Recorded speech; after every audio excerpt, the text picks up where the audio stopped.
Hello, I'm Dean and I'm a self-builder at Graven Hill in Bicester, building our new family home.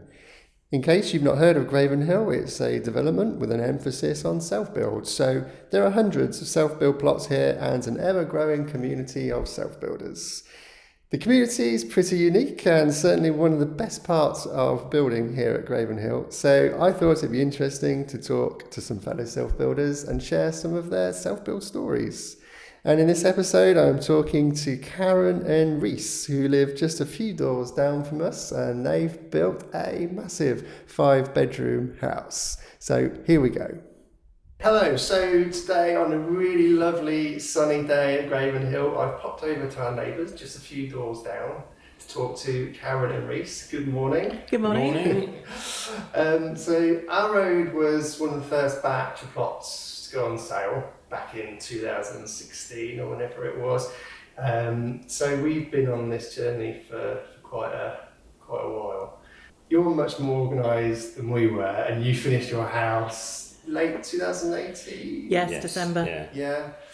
In fact, you got a stone engraved with the date, so you really had to hit that milestone, didn't you? We did. You're right, we were saying to the builders they couldn't run any later because we had to move in the date stone. Yeah, I'm really glad we didn't do that because it would be horribly out of date already.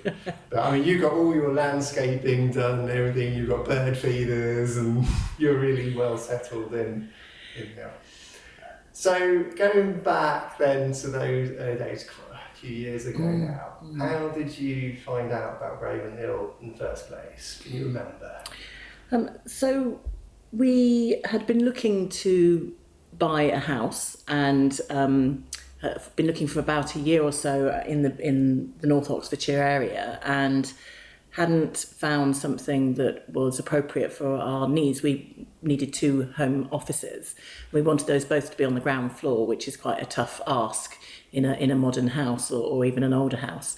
So we started looking around at various home exhibitions and things for other inspirations, and that led us to Swindon, to the home construction site, the self-build construction site in Swindon, and they had some information up about the up and coming meetings that were going to occur at a hotel in North Oxfordshire.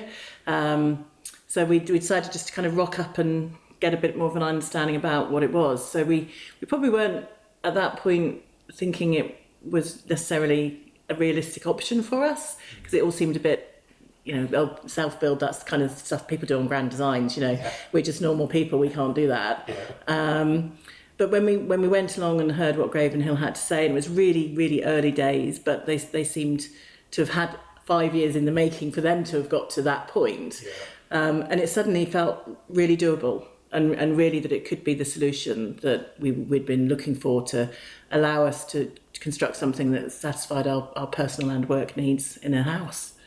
Yeah, so the problem was basically you couldn't find things that you really wanted sort of on the open. No, we looked at various. We looked at lots of houses, but they didn't have the right footprint. Basically, I mean, we weren't looking for lots of bedrooms. We basically, although we did end up with a few here, but that isn't what the plan was. The plan wanted a big ground floor, so in order to have a nice sociable area, entertainment area for the kitchen, diner.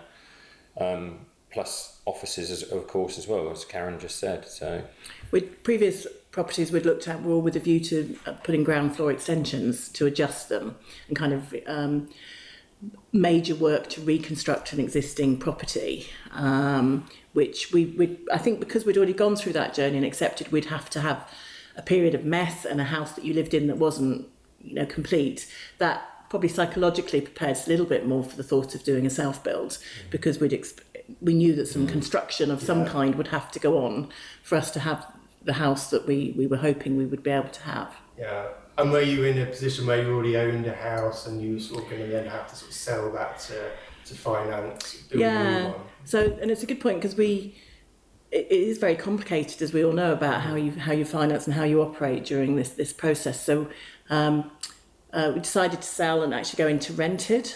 so that we could release the collateral in a previous property. Oh, was that before you'd sort of gone into the whole process, or was that No, something as we worked as out you were that going that's through? yeah. So that allowed us to have the funds as needed for part of the build, along with then a mortgage. So it was a bit of a gamble, and we weren't totally sure it was the right thing to do, but as it turned out for us, it was exactly the right thing to do.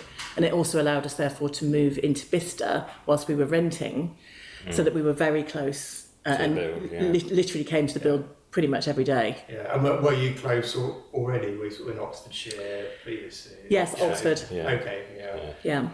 And when you sort of looked, you were assessing the viability of it.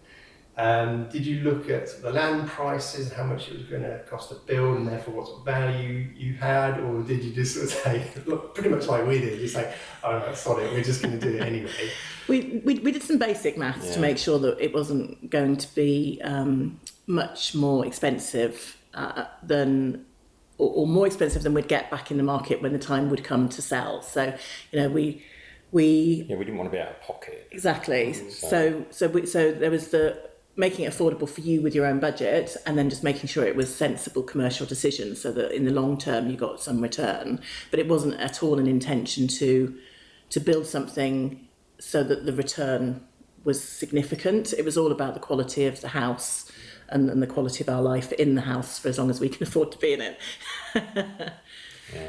And there's a lot of uncertainty with this whole process, obviously, when you try and sort of piece all that stuff together. One of the selling points of Graven Hill, of course, is that a lot of the uncertainty is taken out with the golden brick foundation process. But still, having said that, there's still a lot of uncertainty in there. So did you sort of plan for contingencies? We did. Yes, we did. We went through the research of understanding the number of options for self-build. And you're right, obviously the Graven Hill approach takes some of the uncertainty out. But then you've got from one extreme to the other of, are you involved hands-on personally building a property, project managing it, arranging your contractors and everything totally from scratch? Or we went and looked at some companies where they would put the frame up. To watertight. Shells, basically, and then take it on. And at one point, that's what we were thinking that we would do, mainly because actually at that point, that there wasn't a turnkey available in the market really. No. And then again at one of these exhibitions, we were researching to decide what, how much should we be hands-on, how much should we do. We met a timber frame building company who were just launching a full turnkey product. And whilst it's much more expensive, there is no doubt, we both decided we'd be better off spending our time bringing in the money to pay the mortgage to pay for the build than trying to do it ourselves. Well, the other alternative was we would have had to have employed a project manager, and there's uncertainty in that as well, because you've got to get the right one. You've got to make sure. A lot of the project managers are working for lots of different projects, so we wanted to be sure that it was devoted to our build, because we didn't want any delays. But as Karen says, we found this timber frame company that had just launched their turnkey product, and it seemed to be tick the right boxes for us. We, to your point, we revisited sums. We had another look at that and said, actually, yes, undoubtedly it's more expensive, but the level of certainty and guarantee, and you're paying kind of for someone else to have the aggro. Yeah. Well, I was going to sort of ask you, because you seem very level-headed, savvy people, I have to say. And so when you sort of went into this, did you feel you had everything under control? I mean, did you sort of see any risks ahead of you as you approached it? Yeah, I mean, clearly neither of us have done anything like this before, but we've chatted to people. We know people who have built their own houses, and we went to countless exhibitions where we bumped into people, and we felt that providing we keep on top of the turnkey company, then we've got that element of control there. And we did keep on top of the turnkey. As Karen said, we were up here daily, every single day. And even if they weren't here, we were here to see what had happened, progress. That if we didn't like something that had happened, or we weren't sure, or anything like that, we took it up with them the very next day, either in person or on the telephone, didn't we? Yeah. So I think that was the planning element, to your point, and the research, etc., gave us that confidence that even though we didn't know what on earth we were doing, it would all be okay in the end. Maybe blind faith and all the rest of it, but we knew that by making that deliberate decision to rent in Bicester so that we were near, we kind of put various aspects of our life on hold. So even though we weren't physically building it ourselves, we still gave it daily attention. And because we'd planned that, we were comparatively calm before we started. It sort of sounds like what you're saying is that your sort of skills would be in keeping on top of the turnkey company and sort of being here and keeping a close eye on things. We were almost project managing the project manager. Yeah, absolutely. That's what we were doing. Yeah, but it's roles that we do in our daily life. You know, we have teams working for us, so we're used to being able to do that sort of thing. We couldn't afford to not be in our day job and project manage it ourselves. You know, because we need our day job to pay for the house. As Karen said, you know, this was a one-stop shop. They're going to do everything. The idea was they do everything and give you the keys at the end. But of course, that's in utopia. Yeah. Okay. Well, we'll get to that in a bit, I guess. But I think it's a really good point actually. It's important to recognise your strengths and your abilities. I mean, this is probably I'll have to hold my hand up and say that we sort of struggled a little bit. I've overstretched quite a bit, but if you keep within your own capabilities, then it is perfectly manageable. But you do have to be realistic about the strains it's going to put on your time and your availability. Absolutely, even a turnkey as we did, it still put an immense. It was immensely time consuming. Really, wasn't it? So, I mean, clearly not as much as yours did, but it was very time consuming still. But it's rewarding and worth it. So Okay, so you'd assessed it, you realised this is a good thing to do, and so the actual plot choice, I mean, we didn't really have much to choose from at that time, but was this a particular plot that you had your eye on? Absolutely, we only expressed an interest in this plot and made it clear we were not interested in any other plot except this one at that time. Simply because everything we touched on earlier meant we needed that large ground floor footprint, and this allowed us to do that. Our preference was probably not to be 3-storey, and as Rhys said, whilst we have built an incredible 5-bedroomed house, we would have been okay with a 2 or 3-bedroomed house. I'd have been happy with a bungalow. But the designers and architects clearly said if you're going to have such a big ground floor footprint, you really should put bedrooms above it as well. From a resale perspective, etc., clearly that makes it an attractive house to a future buyer, when the time comes. A lot of the cost of building a house is on the ground stuff, isn't it? It's actually cheaper to probably build the next floor up. It really is, and that made this plot therefore the only plot that we were interested in, so that we could have that expansive ground floor space. So it's a corner plot. It's obviously got a bigger footprint, sort of the plots either side of it. So that's what suited what you needed to do. And we were attracted to the woodland opposite and that as well. So, which obviously all the plots here have got, but it was. We set our heart on it, really, didn't we? We did. And as Karen said, we actually made it abundantly clear at the very start with the process that this was the only plot that was on an option for us, really. So yes, we were very pleased. At those days, as you remember, Dean, it was quite different to how it is now about how you secure a plot. I remember getting very stressed about it because it was they would make sort of 10 plots available, and it's like, if we don't get one of these, then we'll have to wait ages, and we were sort of ready to go then. And it is different now. You get a lot more choice. The actual style of the house, where did you kind of get your inspiration from it? Did you have a picture in your mind of what you wanted it to look like? Were you sort of happy for someone else to guide you? I think what we discussed prior to the meeting the architect was that we wanted a contemporary yet classic, a contemporary design with a classic twist sort of thing. Yeah, so not ultra modern, but we wanted some contemporary features like the atrium we've got here and the big window, you know, that sort of thing, and the slopey roofs, different roof lines and all that sort of thing. So yeah, we took our architect to the house that we'd rented, which had some features that we enjoyed. So we explained to him the characteristics and things that we liked, the tall ceilings. The benefit of this plot was we could have gone a little higher, but actually being only 2 stories, every room has an incredible roof line. Indeed, our bedroom is 5 metres tall in one point, so it gave some space to the architect to be fairly creative. And actually, after just a couple of hours of discussion, and we built a Pinterest site and dropped loads of things. Give him the password, and he was like, we were just dropping stuff on this, and he was like... It really gave him the feel for inside and outside, the kind of things that we like. So he spotted trends that we probably didn't even realise were there. Yeah. So actually it meant that when he created the first draft, there was only one change that we made. Okay. And it was extraordinary how it kind of got inside our head.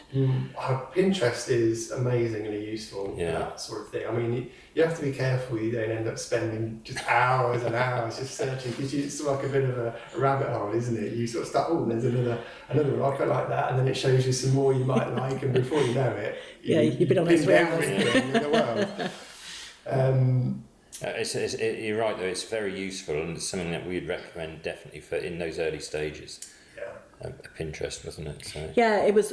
I'd probably imagined in advance having good old fashioned boards that you get pieces of fabric or materials on, like 20 years ago everyone used to do, but of course this was the modern tech version of doing it, and was very efficient.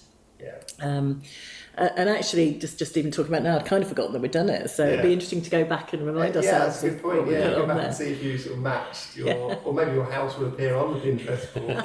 You go, like that one. Hang on a minute, that's ours. And you mentioned sort of the views. I mean, we don't have views of Graven Hill as such on our front here, but we do have this little bit of sort of greenery. Copse out the front. And it's a nice, because we're sort of sitting in your kitchen. You've got this amazing sort of glazed front of the house, so we can see the trees out there. Which is actually really nice.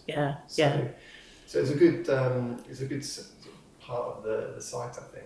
Well, and what we particularly like is we've got that, and you sat in here and you can look through if that door's open, the double doors there's the other road.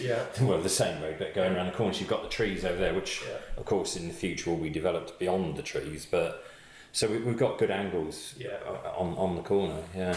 So looking through the inspiration, one of the things that I found was that it can be slightly agonising. You sort of feel like you're committing to something that you're going to be living for the rest of your life. Did you go for it, or were you really confident in the sort of style that you wanted? What we recognised as traits, because we probably learned quite a lot about ourselves during this journey, is that we're both very pragmatic. And that you could go on forever and ever, slightly refining and chopping and changing, when actually probably the first thing that you were drawn to was good enough. And sometimes good enough is more than good enough, and you can keep chasing and slightly refining. So we very quickly realised about ourselves that if we just said, oh no, that looks nice, just leave it, just stick with it, you can live a perfectly happy life at that point, can't you? Well, the trouble is you get too... there is a danger, and we were warned of this by our friends who built their own house. There is a danger of getting swamped by things as mundane as a door handle or window catches, or taps, because there is so many on the market. There's just so many taps and door handles. There is a big danger of that. You'll never choose, because as soon as you find one, you'll see another one. So you and as Karen says, we had a pragmatic approach. Look, that's functional, it's stylish, it works, it's a good price. Go for it. And I think, again, because we'd spent so much time looking at pre-built houses in the open market. That New ones as well. Yeah. New, 100-year-old houses, etc. That we'd gained actually a reasonable understanding of what we did like and didn't like during that journey, Dean. That meant it was easier for us to cut to things quite quickly. And we also had that view of if we had come and seen this house on the open market, we wouldn't suddenly start saying, "Oh, that angle's 5 degrees out," or really that door should have been 2 inches to the left, or whatever it may be. So, and once you're in it, you just love it. Yeah, it's the danger of having a blank sheet of paper, Yeah. where you've got the ability to move everything. It's like, oh, well, maybe we should move, like you're saying, a couple of inches over to the right. That would line up more. I don't know. Yeah. It's a dangerous path. You can drive yourself a bit crazy. Yeah. So we probably did on a couple of things. Yeah, we did. I mean, we did actually move a door slightly, your office door. But having said that, we think that's because the builders had misinterpreted it rather than us moving it. We're sticking to that. Yeah. And you sort of mentioned your requirements for sort of an open plan area for entertaining and offices on the ground floor. And so you were working with an architect at that point. So you gave that sort of information to the architect, and then he Absolutely turned that into design. Yes, and it was important. I mean, we hope to be here forever in this house. We really do. However, you never know, and there may be a point when it's kind of our investment for our pensions. So at some point, health or wealth might mean we have to sell, and so you have to think about the future and how someone else will use the house as well, and not just you. So the design was very much Future-proof in mind for a larger family. Our family's older, so we're living in the house in a different way to how someone else will. But it needs to be important that my office would be a family room, and Rhys's office might be a snug or a library or something like that. Yeah, that's a good point, So those were really important indications. We actually took our plan again to another show. I can't believe it. We did spend 2.5 years of our life doing nothing but going to home shows and exhibitions. We always had our blueprint in our pocket. We took folders and folders with us to everyone, and we had a short session with another designer, and just showed her the plans, didn't we? And actually, She tweaked it She slightly. did make one recommendation that we took on board, just to have that other independent set of eyes. But it was great because she talked about the angles being great, and the lights and the use of the windows. So it probably just gave us that little bit of reassurance that whilst we had kind of put all our eggs in one basket with the architect, someone else independently kind of said, "Oh, that looks really good." And we all, as Karen said at the beginning, we got the architect to come over to the house we were renting because we actually liked the layout of the ground floor in that house, didn't we? So we have mirrored a bit of this of that house that's a good idea. in here. Yeah, helpful to be able to show somebody. Yeah. physically what's I mean, it's different. It's laid out differently, but it's a similar. It gave some inspiration. That's it. It was the inspiration for us because it worked. And were there any other sort of design features that were on your wish list, if you like, in terms of sort of features of the house? Very early, we realised we would have to compromise. Your dream is not necessarily available on the piece of land you've got, or the shape of the land, or the budget. So there's very early we were saying, well, what are we prepared to compromise on, and where are our red lines?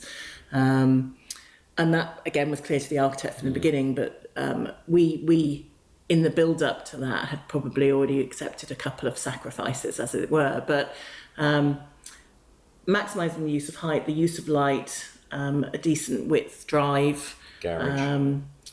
We know not many people have garages nowadays, but we made the conscious decision we wanted to still do that. So we probably had a list of 20 essentials, if you like. But other than that, we wanted a really lovely open staircase that was quite a feature. The staircase, and that's part of the. That's our wow factor, if you like, the staircase, the light, the window. Certainly, and from the street, obviously, you can from describing the full height stairwell with the glazing. Obviously, that's really prominent from the street. Yeah. I guess you get a lot of people looking in, but We then do. then you can look out as well. So it works both ways. Well, we've had lots of interest. We've had letters put through the letterbox asking where we got our stairs from and lights from and all sorts, haven't we? So, yeah, loads of people. It feels a little funny, but it's very complimentary. Lots of people take photographs. Yeah. Occasionally, we kind of pull faces and things in the window, but we take it as a compliment. People stop and ask us about the house all the time, and for everybody in the street, we know that that's what people do, and it makes you feel really proud of what you've created and what you've been involved with. And even though we haven't physically got our hands dirty in the same way as you have, for instance, Dean, or some of the rest of our street, it's ours, and it was our brainchild, and we saw it every step of the way. Well, we were constructed. involved from the beginning, so we didn't. Yes, we didn't lift the trowel, but we were involved from the minute that we signed on the dotted line for the plot, and the Harris fencing went round it, to the minute that they were. We were here for every major bit, from the building to the foundations to the frame coming to the roof going on, all of that sort of thing. Yeah. And we were inside, and we were here, weren't we? So it felt like although we didn't build it, we were there. Yeah. I was talking to Hannah about it, and I was sort of saying that because there's many times when we sort of questioned our sanity for doing all this, and I was saying that basically by doing this, you're sort of putting your head above the parapet, and you're kind of you're putting yourself out there. And sort of taking a bit of a risk, but at the end of the day, this is your baby, your creation. This would not have existed without you taking it on and making it happen. So it's a really special thing. Well, it's a legacy that's left there now. You may move on to something bigger, and that's true. Yeah. Dean built that house. Dean and Hannah built that house. That's it. And it's talking about people walking past, and Hannah overheard somebody, because we get quite a few tourists come past and driving past, and Hannah overheard somebody stop outside ours and say, "Well, that house looks a bit weird." And we were like, "Oh, really? What do you mean by that?" Weird's good though. But I sort of thought, well, we have to take that as a compliment. Yeah. We didn't want normal. And, well, that's exactly it. You just bought a house on Kingsmere if you wanted that. Absolutely. Okay, so you've gone through the design process. You're happy with your design at this point. So just to ask on the architect, was that someone involved with the timber frame? We'll go on to sort of the construction. Yeah. Was that sort of an integral part of the package? It was actually. So because we had made the decision for timber frame, then it meant that he was designing something that he knew could physically be constructed in that way, and we didn't have the gap between your creative architect and then an engineer saying it's certainly a way of saving cost. I mean, if you piece everything together individually, obviously each piece is going to be more expensive than grouping it all together, and you get these, like say, the potential gaps to require a little more management. Yes. And so that approach, which is sort of how we did it, and that's, I've sort of taken on some of the management, which has been hugely stressful. But if you integrate it, the problems become their own internal problems rather than yours. Well, and the other problem is, as Karen said, you could you get a traditional architect who could give you some plans for something, and then you go to timber frame and they say that just isn't possible with a timber frame setup. It's it might suit six, it might suit something else. Yeah. So you've got extra cost then, because as architects don't come cheap. So. No, and funny enough, they charge you if you have to do it all again. Yeah. Which can be quite painful. Okay, so we got through that part of the process, so then we move on to the build. So as you mentioned, your approach was to choose effectively a main contractor, a turnkey contractor. Yeah. So how did that go? So we did what we believed was appropriate due diligence and make sure that they seemed competent, credible, financially stacked up. Looked at some of their previous properties, of course.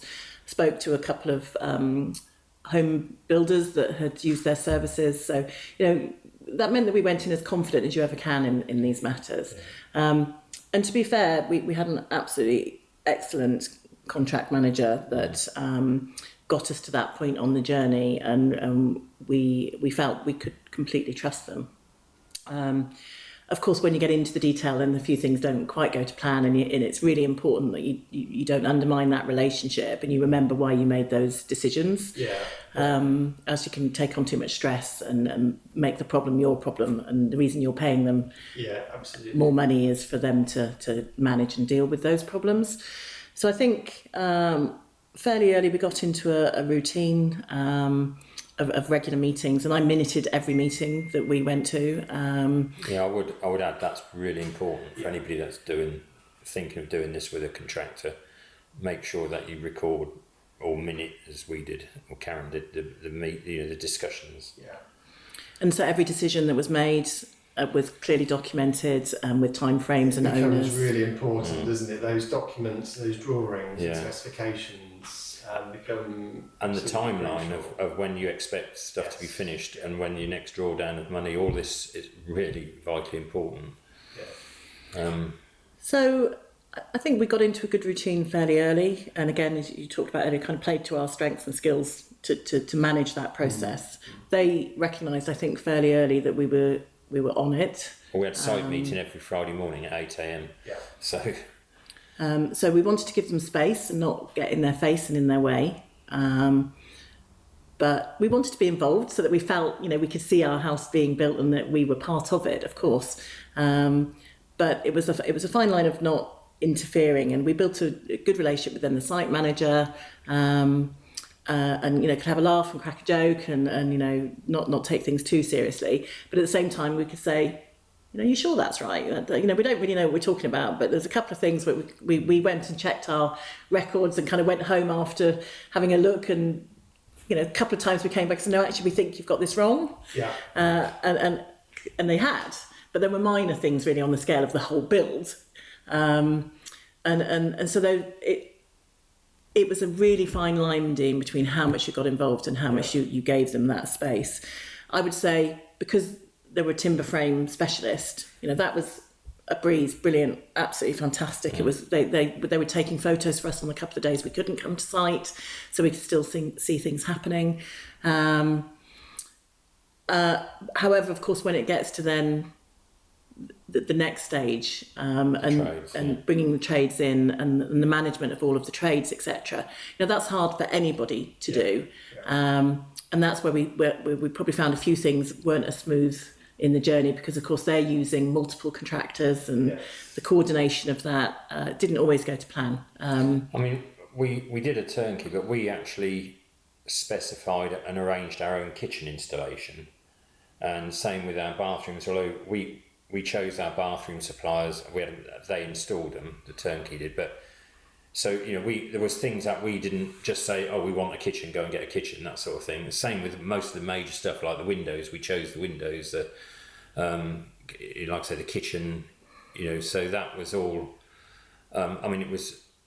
We had one bill at the end, but we went and got it and arranged it and everything, and then the kitchen company installed it and all that sort of thing, wasn't it? So there were certain things that we were left to us. It was down to us to get on the case of doing. So we clarified that as best as we could fairly early. What do they need from us, and when do they need those decisions? So we were pushing them to say, at what point exactly do you need to know how many sockets we want in the lounge?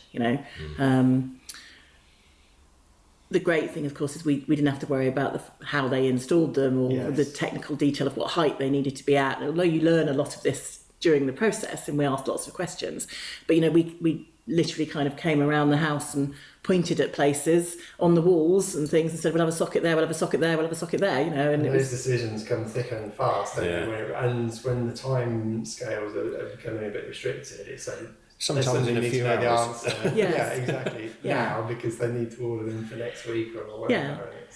And so I think because we had a little more time, not being hands-on with the build, we had probably worked out things like how our furniture was going to be in the rooms and how we would live in the house, and therefore where do we need the sockets to be, and some of those practical things. So we were always trying to be a step ahead, actually, of our contractors, so that when they wanted information, we just kind of, here, it's in the folder, we've already done that.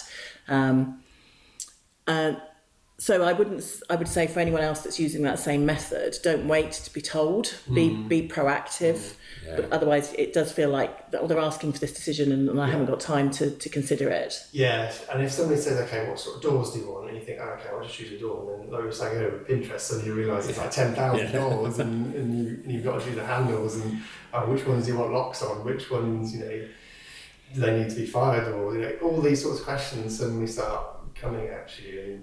And that's, as you say, one of the benefits of having some sort of turnkey solution or managed solution is that you're just choosing, say, the aesthetic. Yeah. Yes. You're not worrying about all the technical details behind the scenes. Yes. Yeah, it's like the slabs. A few people had a few issues with the slab wasn't quite right or whatever, and indeed we did, but we didn't have to get involved in it. Our contractors sorted it out with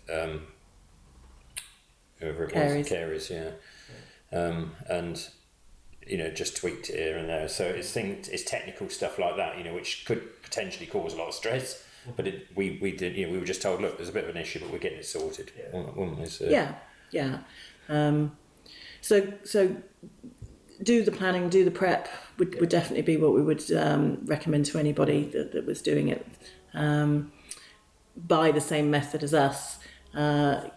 Choose what you are going to spend your time focusing on that is perhaps the more enjoyable element, because you're paying someone else to take the worry about the technical piece. Yeah, and you made the good point that even though you might not feel you're the expert and that the house builder is the expert, you should still absolutely check the detail, check the drawings, the spec, as details are being built. If you don't feel some things right, because even with a turnkey company, there's one person managing a design, but then someone else is installing it. There can still be a gap between those people.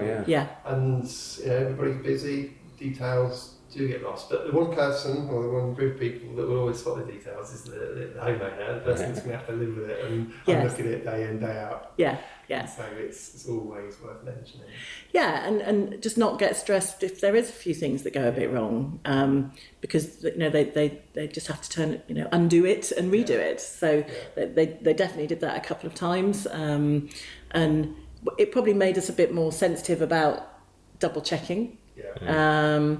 But it absolutely meant if we could spot it and nip it in the bud sooner, then it's better for everybody. So I think one of the things I would say is check measurements and things, because even though you're paying somebody to do that, as you've just alluded to, they can still make mistakes. Somebody can.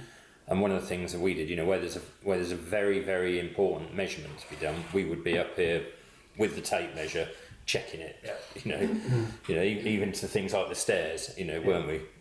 So, and a spirit level. So it's just keeping an eye on, because it's better to get it done then. And they actually said this to us: look, we'd rather change it now than when we come to hand over the house.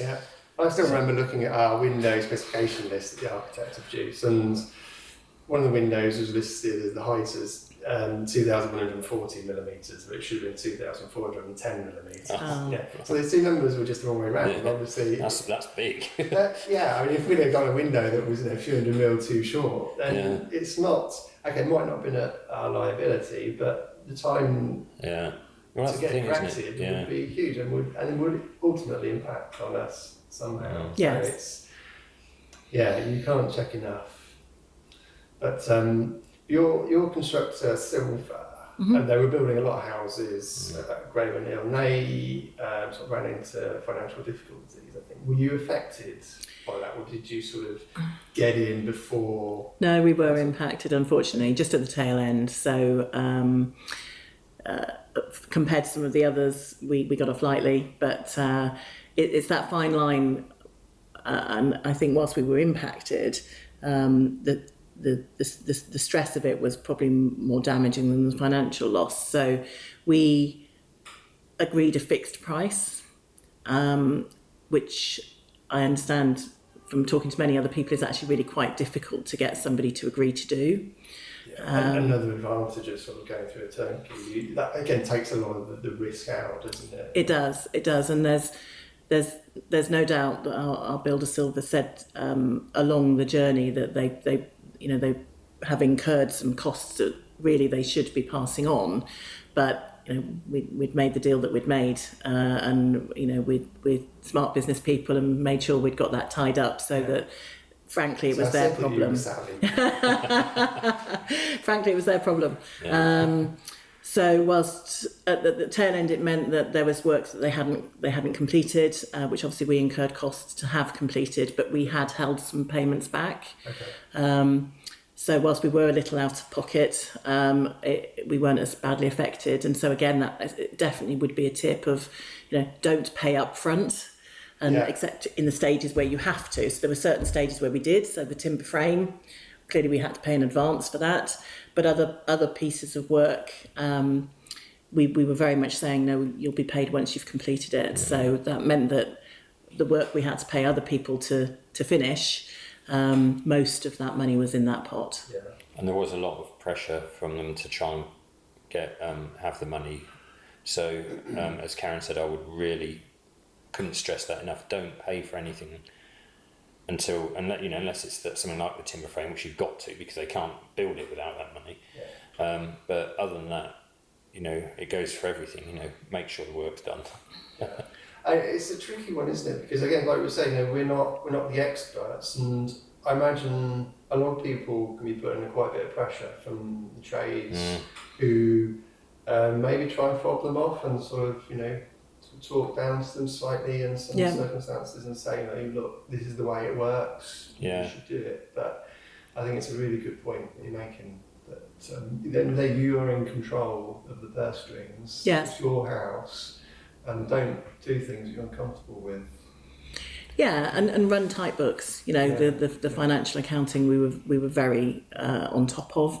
So there were a few things, not significant things, that we adjusted during the build, but we accepted they weren't in the original scope, and therefore absolutely accepted we would pay more. But just making sure that the figures are clear and both parties agree on those figures.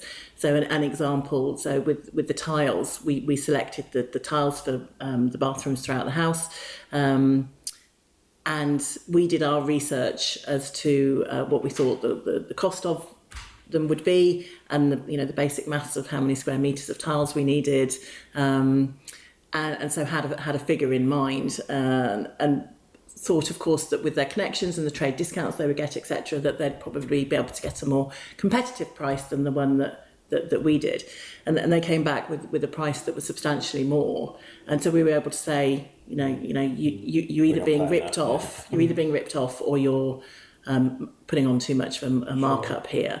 And to be fair, they absolutely acknowledged and went back and got a better price. So there's keeping on top of the numbers, keeping on top of them, so that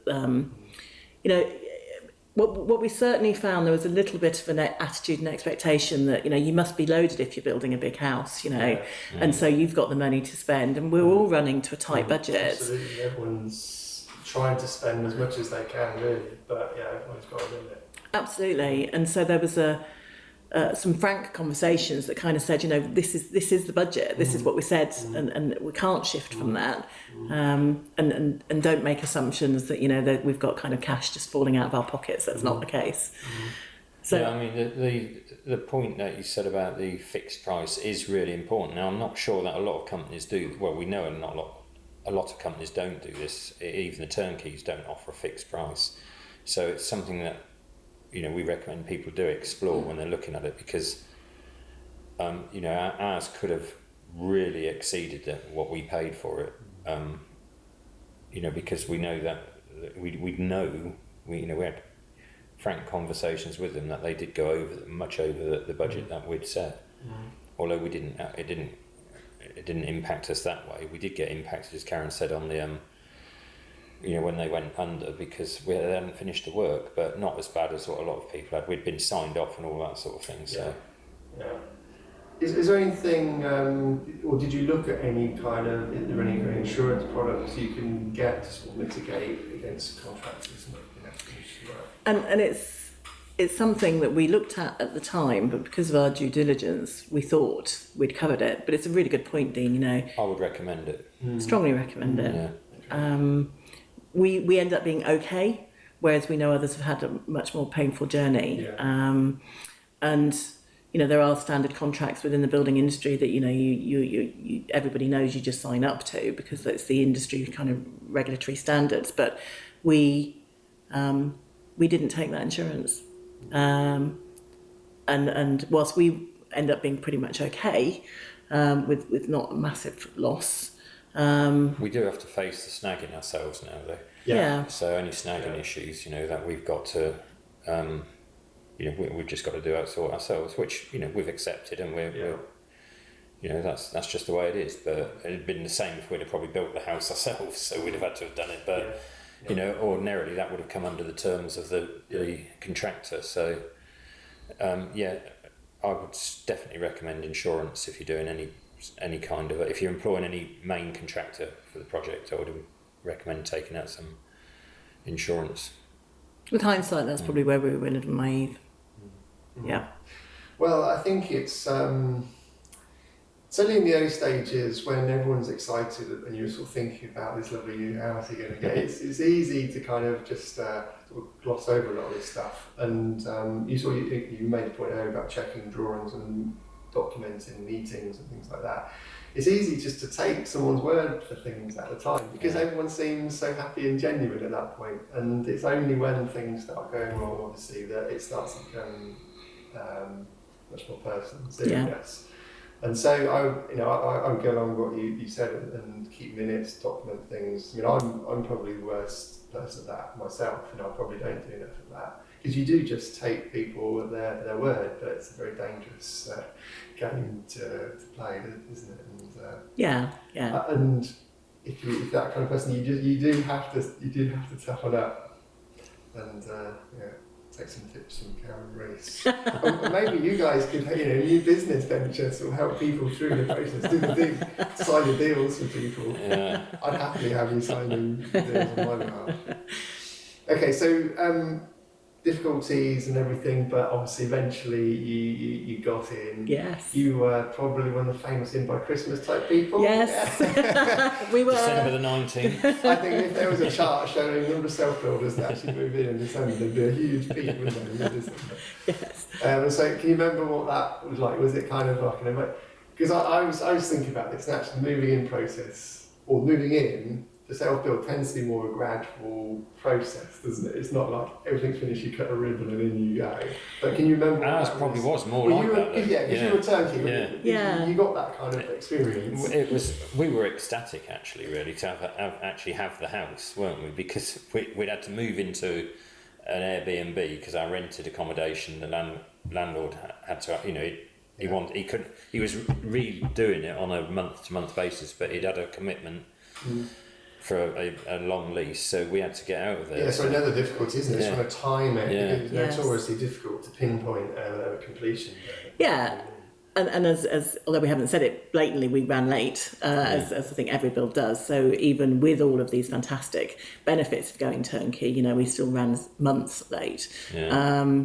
However, it meant that it was a bit fraught because we'd moved out somewhere for months and then moving again and everything in storage. Everything into storage. Just before Christmas, so you've got all your kind of family challenges, and we're both very, very busy at work at that time. So when we moved in, it was still like lastminute.com things happening. They were just fixing a leak that they'd discovered in the ceiling, and water was rushing through. And so you're kind of thinking, this is supposed to be complete. You're trying to prep the turkey and then the water leak in the kitchen. But we had taken the steps that would get them to fully decorate. So again, it was a real luxury, we realised, compared to many others where there's still so much going on at the time you move in. So in that regard, again, it's what we paid for, but it did make that journey and that experience that much more lovely on the day. You just had to ignore the leak. But it was nice, having all of the furniture van come in and everything. It felt like we were moving into our house then. I think if it's easy to overlook, but sort of self-building, you kind of watch the grand designs and it kind of. Yeah, and I know they sort of paint a sad story, don't they? And then build it, and at the end, everyone it's like the emotional and everything else. But it's worth considering how you want the self-build journey to go. Do you want the hardship of doing it all yourself, or do you want the nice things about, be able to flick through catalogues and brochures and choose the nice taps and switches and doors and furniture, and then get that nice moment when you move into a nice new set? I mean, I think if you want that, it's got to be part of how you approach it.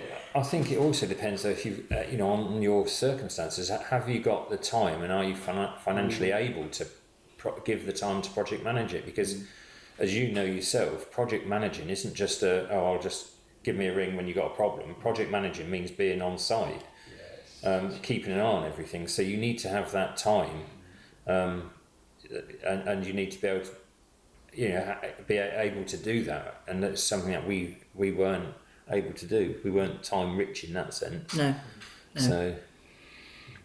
So we're conscious that means that at the end of it, we've got a fantastic, incredible house, but it probably cost us not much less than its market value. So we haven't gained a massive amount financially through the process, but what we've got is a dream house.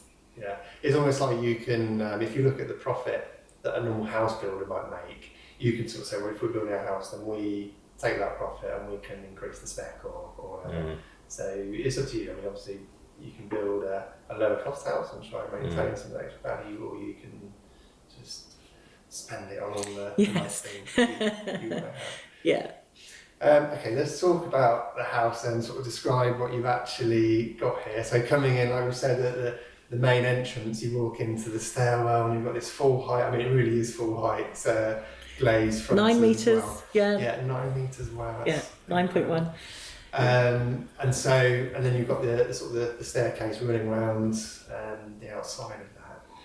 And then, so we're sat in the kitchen at the moment, which is all sort of very nice, contemporary, open plan leads out into the garden. And then, so what rooms have we got coming off? So this is my office through here, which then has this has got like patio doors out onto the patio. Okay, you get your own little terrace, which Karen's office has also got patio doors going off into it, so it's sort of where we can meet for a coffee. Meet for coffee, before absolutely. we start work, Yeah. Which we're sort of creating a med garden there. So we've got all our planting and we're doing sort of Mediterranean feel to that little courtyard area. And then we've got a utility room through there with a door into the garage. We've got a downstairs wet room there, wet room, toilet, that sort of thing. And obviously through there is the lounge, and beyond that is Karen's office stroke family room. Yeah, so it's a 5-bedroomed house with a double garage. It's just under 3,000 square feet. And upstairs there's 2 en suites and a large family bathroom. All of the bedrooms are double bedroom size. Ours bedroom is pretty much the size of a double garage with 5-metre ceiling, with a lovely slope. So we've got different angles, and in the roof line we've got 4 different roof lines and different slopes and things. So my office is single story, Rhys's office is single story, but the rest of the house has that extra height. So it just makes each room feel really spacious. We've also got an attic with plant room in there as well. Okay. So, which is accessed actually as like a door rather than a hatch. Yeah.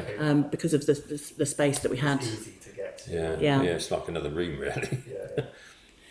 And what sort of what are the special features? I mean, we should mention the staircase and things, but what are the sort of the things that you really like to show off to people? We like our bathrooms and wet room. They're all spacious, big, Yeah, very contemporary. Yeah, very contemporary. So are they all wet room style? That one's the only one that's an actual wet room, okay. but the others have all got big walk-in showers as well. There's underfloor heating throughout the whole house. Yeah. The only radiator is in the garage. Yes, I think the height, the airiness, clearly the kind of atrium area, the different angles again. So I think probably what I've already said really are the things that we enjoy and like showing off. Yeah, the light is the big thing. I mean, that was one of the things that that was one of the key bits we gave to the architect was we want lots of light. So all the windows are big, so big we can't even reach the top ones. We have to go on the ladders. So Yes, yeah. there's lots of light in here, which is great because we haven't got any curtains in this house. We've got blinds all throughout except the big atrium window, but you get lots of light in, and obviously in the it's cool and warm, whenever you need it to be. So temperature's great in here. One of the advantages was building a modern house is that you get great insulation, tightness and ventilation and everything else. It was weird to be told that we couldn't have a letterbox because it would break the rules about allowing air into the house. So, so that was a bit quirky. And we've got the MHVR throughout as well, which helps. Yeah, so you get filtered fresh air pumped to every corner of the house and extracted. Yeah. And with a heat exchanger to keep the energy in. That's it, yeah. Again, something you don't normally get in a typical house. Yeah. And I changed the filters on it a couple of months ago, and it was full of bugs. Yeah. Yeah, we left it a bit late, but we did it eventually. We've got all spotlights, 144 spotlights throughout the house. So there's no, they're all LED spots. We've got no pendant lights, have we? So no. We have a new leak. We've got a new leak there, which the plumber's coming on Tuesday. Okay, all right. Cut that bit out. Yeah, we're right clear. Is there anything that sort of surprised you about how you use the house? Because you look at floor plans and you kind of imagine how you're going to work through the house. Have you got sort of is there anything different to how you expected? Or? Not really, because the idea of this was our sort of, we spend most of our time in here. Yeah. The kitchen diner area. Yeah, kitchen diner area. And if we've got people around for dinner and that, we end up sitting here rather than, the idea is that you'll have your dinner and end up relaxing in the lounge, but we end up just sitting here till the early hours chatting in here. So it seems like a very, very common approach. It just seems to suit life much better to have. The kitchen is the hub of the house these days, isn't it? It is. And living rooms tend to be sort of more of a snug watching TV or just relaxing. Yeah, and I think because we're not massive television watchers, that probably it influences the use of the house. But I think actually we thought it through well, and so we're happy we're using it in the way that we thought we would. Well, we did tweak it because originally we were going to have bifold doors here to separate the kitchen from there. Yeah, so there's a big opening between the atrium and into the kitchen. Yeah, but we've they weren't in. We got them, but we haven't fitted them now because we decided that we like it like this now as open. So we prefer it as just flowing all the way through, really. Yeah, and you get all that extra light coming in from the front. Yeah, well, there were going to be glass doors, but absolutely, we're surprisingly happy to have it open.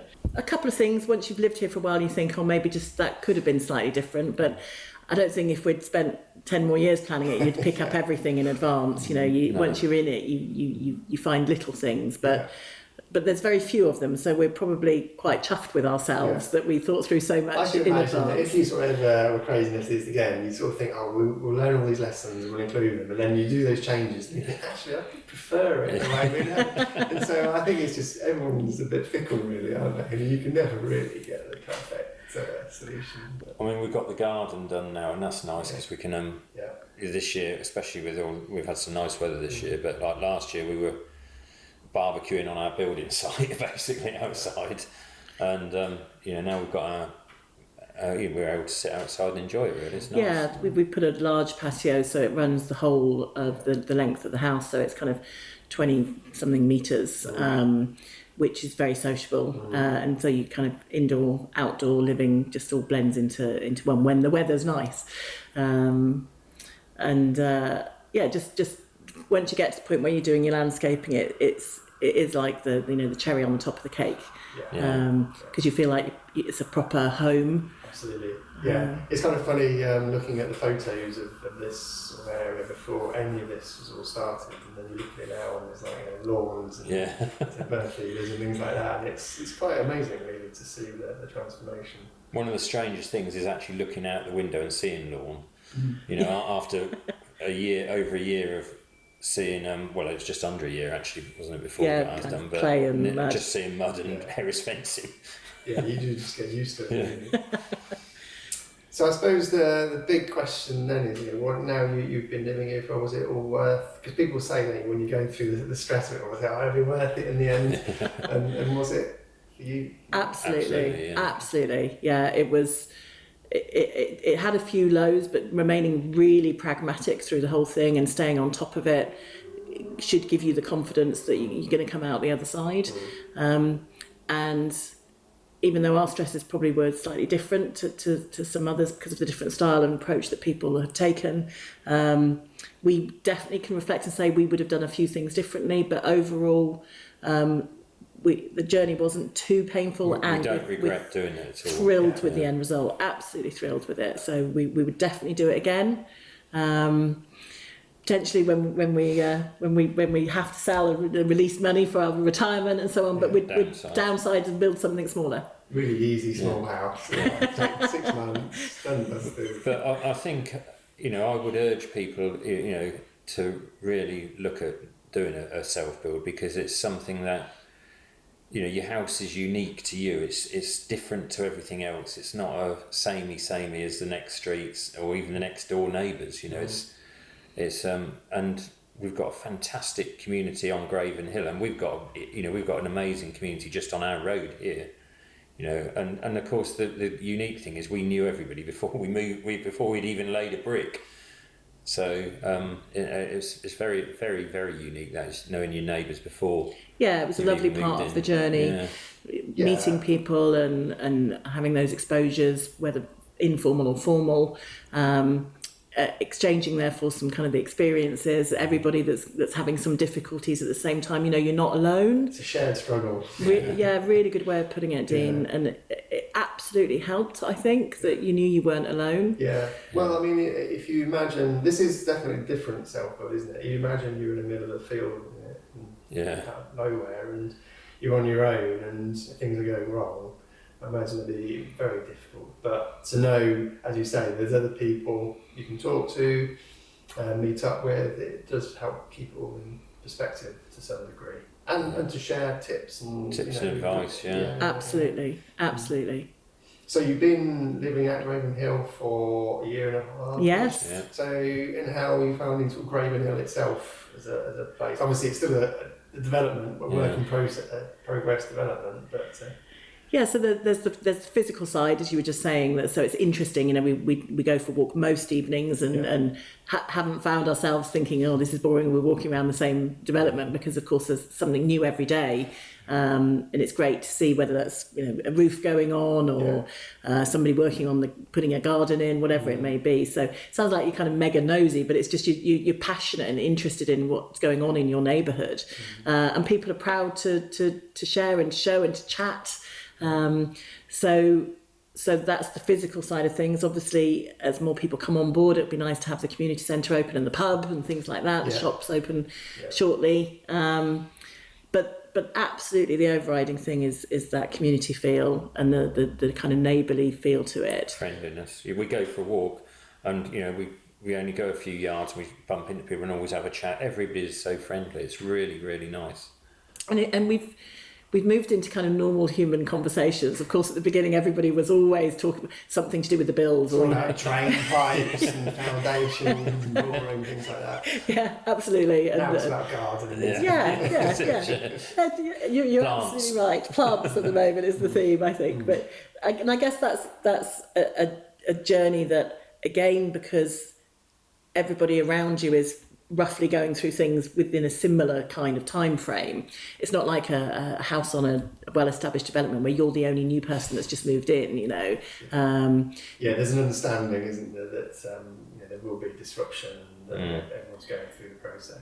Yes, yeah. So I think it's an absolutely incredible community, and that shared approach and kind of spiritual nature of people that have chosen to go through this journey means that you are surrounded by some like-minded people. We're all very different, but we've got a certain drive and energy to make a difference and do things and achieve things, which it does give an energy to Graven Hill Village, I think, that we hadn't expected, we hadn't realised would be a positive repercussion. It's interesting, isn't it? Because you have to have a very kind of determined, positive mindset to keep things moving. There's going to be problems. We have to keep going. So it's a very different attitude to just sort of saying, okay, I'll take what I'm given, and if I don't like it, I'll moan about it. It's not that way round. So there's a lot of like-minded people around, which is fantastic. Well, I think also that you've got all the wildlife here as well at Graven Hill. There's all the attractions you said, about the community, the future development of the retail centre, the pub, the shops, the schools, and all that. But there is actually what was here before us is still here. The wildlife, which is amazing. We've had fantastic sightings of wildlife just walking around, and in fact in front of the house. Yeah. So the deer and things, and the red kites, and because we do not have the bird feeder, we're getting jays and woodpeckers and beautiful. I'm not so sure about the crows. Yeah. They made a right mess of my family. Yeah. And our cars. Yeah, but I guess they were here first. Yeah. They were here first. Yeah, we give them that.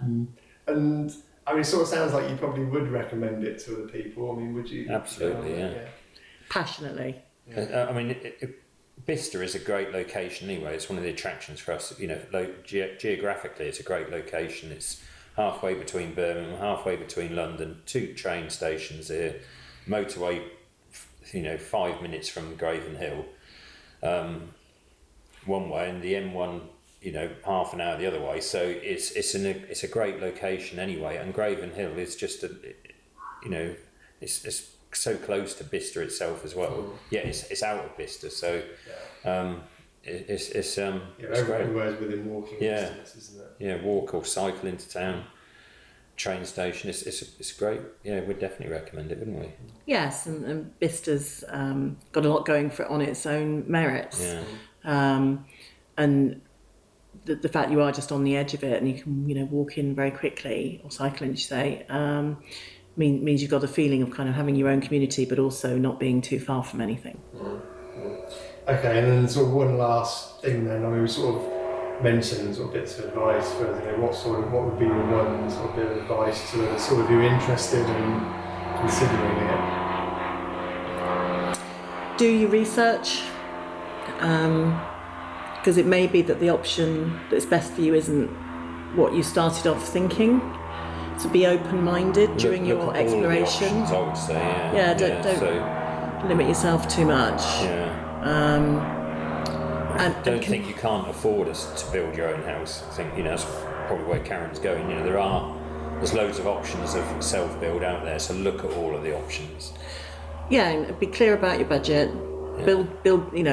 All the things you hear on Grand Designs. Expect to overrun, but build that in at the beginning, and then play to your strengths. So your personal circumstance, your family situation, what you've got time to do, and consider all of that in the makeup. Because if you're going to be more hands-on and more involved, it will take longer and it will be more stressful.